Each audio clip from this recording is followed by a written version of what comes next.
So first, let me just address a question that is on everybody's mind at home tonight. Who the heck is this skinny guy with a funny last name, and what the heck is he doing in the middle of this debate stage?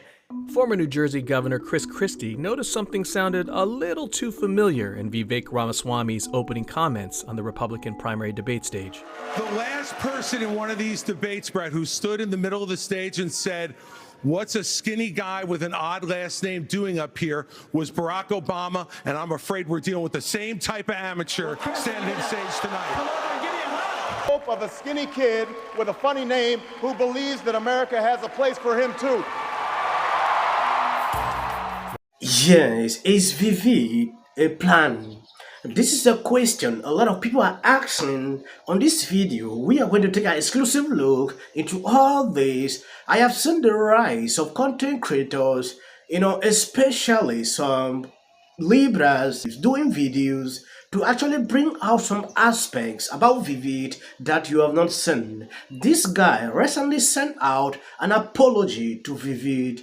He recently did a video and tried to, he tempted exposing Vivek that Vivek owns a company. He has never, created one product, which was a lie. People call him a Chinese guy living in the United States. I don't know if you saw that segment. Take a look at this. This will be my last post about Vivek, I promise. I need to move on to other pending social coincidences.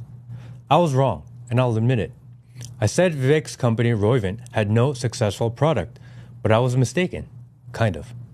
Roivant had a subsidiary called Myovant that developed drugs with Pfizer. Myovant is no longer a part of Roivant's products because it was sold to Sumitomo, which Roivant also owned, which is sold to Sumitomo Pharma, Japan, where the executives of Sumitomo hold board seats. Two successful drugs are Orgovyx, which is FDA approved to treat advanced prostate cancer, and Myfembree, which is FDA approved to treat endometriosis, severe period pain. What do the drugs actually do? Orgovyx is a drug designed to lower your testosterone, and Myfembree is the same drug but with estrogen mixed in. So I apologize to Vivek's campaign team. I was wrong. But please understand that since the drugs were within subsidiaries of subsidiaries, it was not easy to find. So I will formally correct myself. Vivek has successfully manufactured with Pfizer an estrogen-filled testosterone suppressor. Hope that clears the air. Yes, that was the apology he sent out on Twitter. When I went through the comment sections, some people were impressed with him. If you never saw this clip where he did trying to bring out these aspects of Vivek, I'm going to play it so you can see exactly what we are talking here. Even the Gateway Pundit tried to put out an article that Vivek is not a Republican. I don't understand what exactly he meant by this. Vivek Ramaswamy. Should you trust him? Some of you won't like this, but hear me out.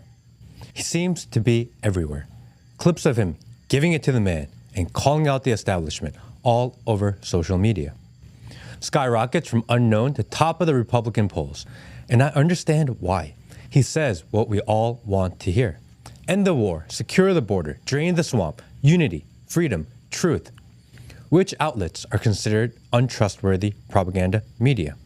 MSNBC, Business Insider, AP, Forbes, The New York Times, The New Yorker, Huffington Post, Axios, Politico, just to name a few. The mouthpiece of the establishment. Yes, the last time I checked, Matt says he's a Trump supporter. He recently did this video going after Vivek, asking a lot of questions pertaining to him.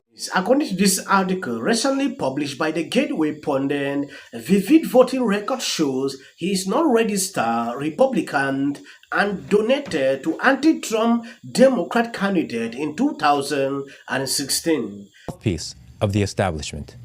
Then why are they all so supportive of Vivek? Doesn't make sense. How is he considered anti-establishment when he's supported by the establishment?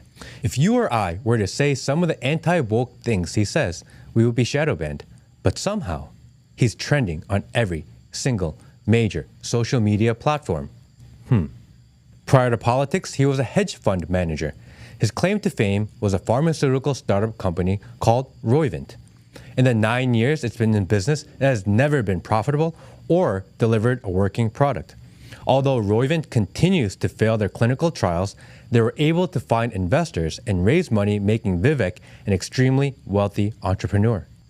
Good at convincing people to invest, poor at delivering product and execution. Not a good sign. According to this article recently published by the Gateway Pundit, Vivek voting record shows he is not registered Republican and donated to anti-Trump Democrat candidate in 2016. I don't know why they are doing this. I will read this article so we just understand what is going on. In a recent revelation, Gulf presidential candidate has brought to light controversial details concerning Vivek, political affiliations, and voting history. Documentation obtained from the Franklin County, Ohio Board of Elections suggests that Vivek is not a registered Republican but rather a registered unaffiliated voter.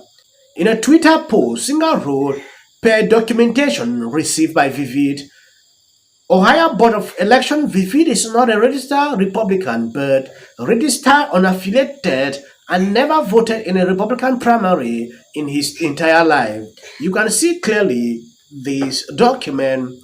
Voting record initially posted by an account called Ohio Legislative Watch on X shows Vivek did not vote in the Ohio State primaries in 2022 and 2023, where this is awkward. Vivek presidential candidate, where this is awkward. Gulf presidential candidate Vivek, who lives in Columbus, is not a registered Republican in Ohio and has skipped half of the election since registering to vote in Franklin County. The account wrote, adding his wife is also unaffiliated and skipped the same elections.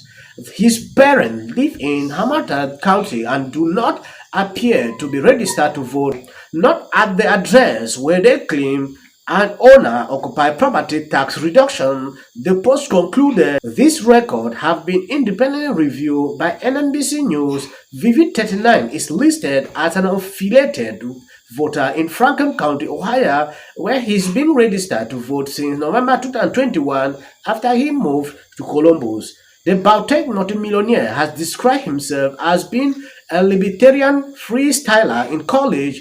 He said he voted for a libertarian in the 2004 presidential election but did not vote in 2008, 2012, or 2016. According to Real-Stat, he brushed past a question about his prior voting history during Wednesday Gulf presidential debate. Vivek said he went on to become a hardcore Trump supporter and voted for him in 2020. Your claim that Donald Trump is motivated by vengeance and grievance would be a lot more credible if your entire campaign were not based on vengeance and grievance against one man.